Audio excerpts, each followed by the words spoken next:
Hello students, so this is the line by line explanation of the chapter Wisdom Paves the Way scene 2. Scene 1 link is in description box. यहाँ पे हमारा scene 2 start हो जाता है. Okay. The king of Ujjain sits upon his throne, surrounded by courtiers. The grand hall is adorned with a rich draperies, tall columns, and golden canopy. The king, regal in his bearing, watches intently as the merchant and the sentry bow before him. अब यहाँ पे क्या show कर रहे हैं? यहाँ पे king के कोर्ट का सीन शो कर रहे हैं. ठीक है, किंग का जो कोर्ट है उसका सीन यहाँ पे शो किया जा रहा है कि यहाँ पे क्या हो रहा है. यहाँ पे किंग बैठे हैं, किंग ऑफ उज्जैन बैठे हुए हैं. और कहाँ बैठे हुए हैं? वो अपने थ्रोन पे बैठे हुए हैं, ऑन हिज थ्रोन. और उनके चारों तरफ कौन है? उनके चारों तरफ हैं कोर्टियर्स. कोर्टियर्स कौन होते हैं? वो people who serve the king in the court, जिसे हम दरबारी बोलते हैं. Okay. The grand hall is adorned with rich draperies, tall columns and a golden canopy. अब यहाँ पे इन्होंने जो सराउंडिंग है किंग की उसको इन्होंने पूरा बताया है कि किंग जो है वो किससे क्या है उनके. वो एक बहुत बड़ा ग्रैंड हॉल है और वहाँ पे क्या है? वहाँ पे हैं डेकोरेटिव कर्टेंस और उसके साथ में क्या है? उसके साथ में है decorative covering over the throne. ठीक है, कैनोपी बोलते हैं कवरिंग को. तो decorative covering over the throne. और किंग जो है वहाँ पे बैठे हुए हैं. किंग यहाँ पे क्या लिखा है? रीगल. रीगल किसे बोलते हैं? रॉयल, या तो जैसे राज से जिसे हम बोलते हैं. ठीक है, तो he is royal. Obviously king है तो रॉयल होंगे. तो वहाँ पर वो बैठे हुए हैं और वो सबको देखते हैं. और वो एंट्री करते हुए किसको देख रहे हैं? मर्चेंट को, उन चारों ट्रैवलर्स को और उनके जो सेंट्री हैं उनको अंदर आते हुए देखते हैं. और वो आके उनके सामने बो करते हैं in respect. King commanding, what is the matter that brings you to my court. अब किंग पूछते हैं कि भाई ऐसा क्या हो गया जो तुम मेरे कोर्ट में आए हो. Sentry, your highness, this merchant has come with a grievance against 4 travellers. What is the meaning of grievance? Grievance का क्या मीनिंग होता है? कंप्लेंट या तो प्रॉब्लम. कोई शिकायत लेकर के आए. किसके अगेंस्ट? ये जो 4 ट्रेवलर हैं उनके अगेंस्ट ही शिकायत लेकर आए. कौन? Merchant. He accuses them of stealing his camel. Accuse का मतलब क्या होता है? अक्यूज का मतलब ब्लेम करना, यानी किसी पे इल्ज़ाम लगाना. ठीक है, किसी ने कोई गुनाह किया है उसका इल्ज़ाम लगाना कि भाई इसने ये गलती की है. ठीक है, और किस चीज़ का अक्यूज़ किया है? स्टीलिंग हिज कैमल, कि उनके जो कैमल है इन चारों ने चोरी कर लिया. King, bring front the accuse. अब वो बोलते हैं किंग के सामने लेके आओ कि किसने किसको अक्यूज़ किया है. The sentry bows and exits, returning shortly with the 4 young men. They bow respectfully before the king, maintaining calm despite the accusation against them. अब यहाँ पे बता रहे हैं कि वो चारों को लेके आते हैं और जो चारों ये यहाँ पे देखिए, या चारों जो मैन थे इन चारों को लेके आया जाता है. अब ये आते हैं यहाँ पे, वो बहुत काम होते हैं, बहुत शांत होते हैं. वो कोई ऐसे बहस नहीं करते हैं, कुछ भी नहीं बोलते हैं. क्योंकि उसके बाद उनको पता होता है कि उन्होंने ऐसी कोई गलती की नहीं है, उन पे सिर्फ इल्ज़ाम लगाया जा रहा है. और उनको जो मर्चेंट है उससे उन्होंने पूरी बात भी नहीं सुनी उसकी. सिर्फ उन्होंने वो ये सुना कि वो क्या क्या इन्फॉर्मेशन जानते हैं उसके बारे में और उसको अक्यूज़ करके वो राजा के पास ले आए. और इनका ऑलरेडी प्लान भी होता है कि ये राजा से मिलना चाहते हैं, किंग से मिलना चाहते हैं. तो इस टाइम इनको क्या लगा? इस टाइम इनको ये मौका लगा कि क्यों ना हम ज़्यादा बहस ना करके, और हमें भी राजा के पास जाना था तो हम इस मौके का फ़ायदा उठाएंगे. तो इन्होंने अपनी विट एंड विजडम से, अपनी समझदारी से इन्होंने क्या किया? इस मौके का फ़ायदा उठाया और ये राजा के महल तक पहुँच गए. यहाँ जाके इन्होंने राजा के आगे वो किया और चुपचाप उनके आगे खड़े हो गए. King to the merchant. अब यह किंग जो है वो मर्चेंट को बोलते हैं. Speak your accusation clearly, I shall not tolerate any confusion in my court. अब किंग मर्चेंट से बोलता है कि अब तुम साफ साफ तौर पे बताओ कि क्या तुम इन पे इल्ज़ाम लगा रहे हो. टॉलरेट का मतलब क्या होता है? टॉलरेट का मतलब होता है एक्सेप्ट करना या अलाउ करना, है बर्दाश्त करना, जिसको हम बोलते हैं कि मैं तुम्हारे यहाँ पे कोई कन्फ्यूजन बर्दाश्त नहीं करूँगा. ठीक है, मुझे क्लियरली बताओ कि क्या प्रॉब्लम है. Merchant, your majesty, these man know every detail of my missing camel. वो जो मर्चेंट होता है वो उनको बोलता है कि योर मैजेस्टी. मैजेस्टी किसे बोलते हैं? ये एक रिस्पेक्टफुल टाइटल दिया जाता है किंग को, मैजेस्टी करके यहाँ पे. ठीक है, वो बोला जाता है. तो ये जो आदमी है, इन लोगों को मालूम है कि जो मेरा मिसिंग कैमल है उसकी जितनी भी डिटेल है इन लोगों को पता है. Yet they insist they have never seen it. उसके बाद भी ये क्या बोल रहे हैं? उसके बाद भी ये बोल रहे हैं कि उन्होंने उसे देखा ही नहीं। They are undoubtedly the thieves, और अनडाउटेडली मतलब सर्टेनली, विदाउट एनी डाउट, मतलब कोई शक नहीं है इस चीज़ में कि यही चोर हैं, क्योंकि ये इतनी माइनर और जो इतनी डिटेल्ड है मेरी कैमल के बारे में, सारी बातें जानते हैं, तो कोई भी डाउट नहीं है इनकी बातें सुनने के बाद कि इन्होंने जो मेरा कैमल है वो नहीं चोरी किया हो। पक्का यही कौन है, यही थीव्स हैं। How else could they know so much about it, नहीं तो इतना सब कुछ तो ये जान ही नहीं सकते थे मेरे कैमल के बारे में। अब ये सुनने के बाद, उसका एक्यूजेशन सुनने के बाद, किंग जो है फिर वो शुरू करते हैं चारों जो मैन थे उनसे बात करना। सबसे पहले वो किससे स्टार्ट करते हैं? सबसे पहले वो स्टार्ट करते हैं रामदत्त से। King turning to Ramdatt, you speak, what do you know of his camel. अब वो उनसे पूछते हैं कि भाई बताओ इस कैमल के बारे में, जो भी गुम हुआ है, जो भी ये बात कर रहा है मर्चेंट जिसके बारे में, तुम उसके बारे में क्या जानते हो। Ramdatt, Your Highness, I discovered that the camel is lame in one of its leg. तो रामदत्त ने उसमें क्या बताया कि उसने क्या नोटिस किया था कि जो वो कैमल था वो लेम था। लेम मीन्स लंगड़ा होना, अपनी एक टांग से वो लंगड़ा था। King, and how did you deduce this. अब उसने क्या पूछा, how did you deduce it. Camel ने पूछा, डिड्यूस का मतलब टू रीच अ कंक्लूजन, यानी तुम्हें ये क्ल्यू कैसे मिला, तुम्हें ये कैसे समझ में आया कि वो एक टांग से लंगड़ा था। Ramdatt, from its track on the road, from its tracks on the road, tracks मतलब निशान, जो वो निशान थे रोड पे उससे उसको पता चला। अब उसने ऑब्जर्व क्या किया, आई observe that only 3 feet left distinct impressions, the fourth was फेंट। उसने क्या ऑब्जर्व किया कि उसके जो 3 पैर थे, सिर्फ 3 पैरों के जो है वो निशान थे, इम्प्रेशंस थे, लेकिन जो फोर्थ था वो फेंट था। फेंट यानी धुंधला। ओके, फेंट मतलब क्या होता है, धुंधला। इंडिकेटिंग अ लिम्ब, इससे ये पता चलता है कि वो जो है उसको डिफ़िकल्टी हो रही है चलने में, किसी इंजरी की वजह से या किसी भी वजह से उसको प्रॉब्लम हो रही है, तो एक पैर में उसको प्रॉब्लम है। The pattern of the tracks told the tale of a creature struggling to bear its weight evenly.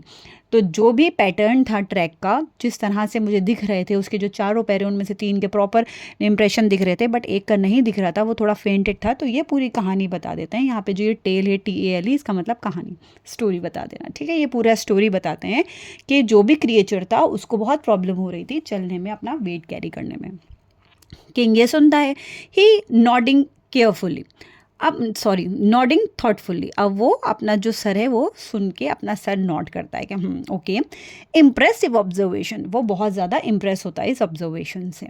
You have sharp eyes indeed to Shivdutt, and what of you, what did you discern about the camel. अब यहाँ पे इन्होंने रामदत्त की बात तो सुन ली, अब वो पूछते हैं शिवदत्त से कि आप बताओ भाई, आपका क्या नोटिस था, आपने क्या नोटिस किया, आप क्या कहना चाहते हो इस बारे में जो आपने नोटिस किया है। Shivdatt, I observe that the camel was blind in its right eye your majesty. अब वो क्या बताता है कि कैमल जो था वो क्या था, ब्लाइंड था, और सिर्फ एक आंख का बताता है कि वो अपनी राइट आई से ब्लाइंड था। King, how do you arrive at this conclusion. अब फिर किंग उससे पूछता है कि भाई तुम्हें कैसे पता चला, अब तुमने ये कंक्लूड कैसे किया, ऐसा क्या ऑब्जर्व किया तुमने। Shivdatt, it had nibbled only on the foliage to the left of the road. अब उसने क्या बोला, शिवदत्त ने बोला कि उसने जो है निबल किया था सिर्फ राइट साइड से निबल किया था फॉलेज ऑन द रोड, यानी जो भी ग्रीनरी थी सारा उसने राइट साइड से सारा निबल किया था। निबल मीन्स कुतर लेना या थोड़ा खा लेना उसको। Leaving the right side untouched, और उसने राइट साइड जो है बिल्कुल अनटच थी, उसने राइट साइड छुई भी नहीं थी, और बिल्कुल मूवमेंट भी नहीं हुई थी उस राइट साइड पे, जैसा था वैसा ही था। The leaves on the right hung undisturbed थी, वो वैसी की वैसी ही थी पूरी proper, as if unseen. From this I deduced it could not see with its right eye. अब उसने क्या बोला कि इस बात से मुझे ये पता चला, और इस बात से मैंने ये पता लगाया कि जो वो कैमल था वो राइट आई से अंधा था, उसको राइट साइड से दिख नहीं रहा था।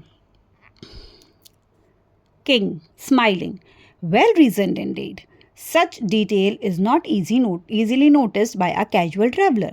बहुत ज़्यादा खुश हुए किंग उसकी बात सुन के भी, और वो बहुत खुशी से उसको बोले कि भाई ये जिस तरह की डिटेल तुमने बताई है ये नॉर्मली हर ट्रैवलर नहीं पता लगा सकता, तो तुमने बहुत समझदारी से ये जो इन्फॉर्मेशन दी है और जितना भी तुमने डिटेल बताया है उसके बारे में बहुत समझदारी से नोटिस करके बताया है। अब वो लास्ट में आते हैं हरदत्त से पूछने के लिए कि बताओ भाई तुमने क्या नोटिस किया। Hardatt, I discovered that the camel tail is short. अब ये थर्ड वन है, पहले रामदत्त ने बताया, शिवदत्त ने बताया, अब Hardatt, he is the third one, ठीक है। उन्होंने क्या बताया कि कैमल जो है उसकी जो टेल थी, उसकी जो पूँछ है, अब ये वाला टेल देखे, TAIL टेल, इसका मतलब पूँछ होता है। यहाँ पे हमने दो टेल देखे, एक TALE टेल है, ठीक है, यहाँ पे है, और TAIL टेल है, ठीक है। अच्छा, ऐसे जो वर्ड्स होते हैं जैसे TALE tale and TAIL tail, ऐसे वर्ड्स को हम क्या कहते हैं? आप मुझे कमेंट बॉक्स में कमेंट करके बताएं कि ऐसे जो वर्ड्स होते हैं इनको हम क्या बोलते हैं। ओके, तो उसने बोला कि ये जो उसकी टेल थी वो छोटी थी। King, explain how you came to such a conclusion, कि अब तुम मुझे एक्सप्लेन करो कि ये कंक्लूजन तुमने कैसे निकाल लिया कि भाई उसकी टेल जो है वो शॉर्ट थी। Then Hardat replied to him, I noticed small droplets of blood along the track, likely from mosquito bites. A camel with a long tail would have fended off these beasts with ease. These small specks told me of an animal lacking such defense, hence the short tail. King impressed. अब इस पे हरदत्त जो है वो क्या बताता है कि उसको कैसे पता चला जो उसकी टेल है वो छोटी है। उसने बोला कि उसने स्मॉल ड्रॉपलेट्स जो है वो वहाँ पर देखी जो ट्रैक पर, और वो ऐसा लग रहा था किसी मॉस्किटो बाइट्स की वजह से जो स्मॉल ड्रॉपलेट्स ने ब्लड की वो आई हैं। लेकिन अगर वो कैमल होता जिसकी टेल जो है वो लॉन्ग होती, लंबी होती, तो वो क्या करता, आराम से हटा देता। फेंडेड ऑफ मतलब जो वो पेस्ट हैं, मतलब मॉस्किटो हैं, मॉस्किटो को या किसी भी इंसेक्ट वगैरह को अगर वो उनको काटते हैं एनिमल्स को, तो वो अपनी टेल का यूज़ करते हैं उनको हटाने के लिए। तो अगर उसकी लॉन्ग टेल होती तो वो उनको हटा देता। लेकिन इससे यही बात समझ में आती है कि जो कैमल था, जो एनिमल था, उसकी जो टेल है वो शॉर्ट थी, इसीलिए वो मॉस्किटोज को या जो भी इंसेक्ट उसको परेशान कर रहे थे वो उनको हटा नहीं पाया। किंग इम्प्रेस्ड, किंग बहुत ज़्यादा इम्प्रेस होता है उसका ये रीज़न सुन के। You reason with great insight showing both observation and deduction, यानी टर्निंग टू देवदत्त। फिर वो देवदत्त की तरफ मुड़ते हैं। वो इसके हरदत्त के आंसर से तो बहुत खुश हो जाते हैं, फिर वो देवदत्त की तरफ मुड़ के बोलते हैं, and you what did you observe that set you apart from your companions. फिर वो हरदत्त से पूछते हैं कि ऐसा तुमने क्या ऑब्जर्व किया कि तुम्हारे कंपेनियन से तुमने अलग हटके, क्योंकि तुम बोल रहे थे, क्योंकि उसने देवदत्त ने बोला था कि मैंने कुछ ऐसा नोटिस किया है जो कि तुम तीनों से ज़्यादा इन्फॉर्मेटिव है, तो ऐसा क्या तुमने नोटिस किया। Devdutt, I noticed, Your Majesty, that the prints of the camel's 4 feet were deep and clear, while those of the sound hind foot were faint. अब उसने क्या नोटिस किया कि जो कैमल के फुटप्रिंट्स थे, ठीक है, 3 फुटप्रिंट्स तो प्रॉपर थे और एक जो है बहुत ज़्यादा फेंट था, वो तो पहले वाले ने बता दिया था। लेकिन उसने ये नोटिस नहीं किया कि जो आगे वाले थे वो तो प्रॉपर ऐसा लग रहा था कोई अच्छे से चल रहा हो, डीप थे, लेकिन जो पीछे वाले थे वो बहुत ज़्यादा हल्के थे, मतलब ऐसा लग रहा था कि बस उनको यूज़ किया जा रहा है आगे बढ़ने के लिए। While those of the sound hind were faint, this indicated the camel was drawing up his hind legs. इससे क्या उसे लगा कि जो उसने की पिछली टांगे हैं, हिंड लेग्स मीन्स पिछली जो टांगे हैं दोनों, उसको वो बस घसीट रहा था, ड्रॉइंग अप, ठीक है, वो किसी तरह से आगे बढ़ने के लिए उनको यूज़ कर रहा था। लाइकली ड्यू टू डिस्कम्फर्ट, क्योंकि उसको डिस्कम्फर्ट था, कोई प्रॉब्लम थी। It move cautiously burdened by a pain in its belly, और वो तभी होता है जब किसी एनिमल को कोई प्रॉब्लम हो, या तो पीछे उसके कोई बर्डन रखा हुआ हो, या तो फिर उसके बेली में प्रॉब्लम हो। Trying to spare itself further suffering with every step, और कि ताकि आगे चल के अगर वो आगे अपने जो लेग्स है उस पर थोड़ा सा भी बोझ डालेगा तो उसके स्टमक में उसकी वजह से पेन होने लगेगा, इसलिए वो अपने जो फुट है वो हल्के से रखता है और आगे बढ़ने की कोशिश करता है। तो इससे मुझे ये पता चला कि वो जो कैमल है, वो जो एनिमल है, उसके पेट में कुछ प्रॉब्लम थी। King marvelling, extraordinary, you have not seen the camel yet you know it intimately, your reasoning is flawless and speaks of wisdom that goes beyond made site. Turning to the merchant, your acquisitions are baseless and misguided. These are men of wisdom, not thieves. Go and continue your search for your camel, and be mindful of whom you accuse in the future. अब इतनी इन सब की जितनी भी reasoning थी, या ये सारी सुनने के बाद किंग जो है वो बहुत ज़्यादा सरप्राइज होते हैं और बहुत ज़्यादा एडमायर करते हैं उन लोगों को, ठीक है। यहाँ पे मार्वेलिंग का क्या मतलब है, ठीक है, मार्वेलिंग का मतलब होता है it's a feeling, marvelling is a feeling, it's a feeling of great surprise, ठीक है, हैरान हो जाना या किसी चीज़ से प्रभावित हो जाना, ठीक है। एक्स्ट्रा ऑर्डिनरी, वो बहुत खुशी में उनको बोलते हैं एक्स्ट्रा ऑर्डिनरी। एक्स्ट्रा ऑर्डिनरी क्या होता है, जो ऑर्डिनरी नहीं होता, ऑब्वियसली वेरी अनयूजुअल, कुछ स्पेशल होता है, उसको जो बहुत ज़्यादा ख़ास होता है उसको हम एक्स्ट्रा ऑर्डिनरी बोलते हैं। यहाँ पे क्या बोलते हैं वो उसको, you have not seen the camel yet you know it intimately. Intimately means very closely, बहुत ज़्यादा करीबी से आप उसको जानते हो, ठीक है, intimately. Your reasoning is flawless. Flawless मतलब परफेक्ट, कि आपकी जो रीजनिंग है वो एकदम परफेक्ट है, जिसमें कोई भी शक नहीं है, आपने जिस तरह से भी उसको रीज़न बताया है कि आपने जो भी चीज़ें नोटिस की वो क्यों नोटिस की। एंड स्पीक ऑफ विजडम, आप क्या, गुड जजमेंट। विजडम का मतलब मैंने आपको पहले ही बताया था, इट मीन्स गुड जजमेंट, ठीक है, गेन फ्रॉम एक्सपीरियंस, समझदारी और अनुभव जो होता है इंसानों का, उससे जब वो कोई चीज़, कोई डिसीजन लेते हैं, कोई चीज़ सोचते हैं, तो वो विजडम कहते हैं हम उसको।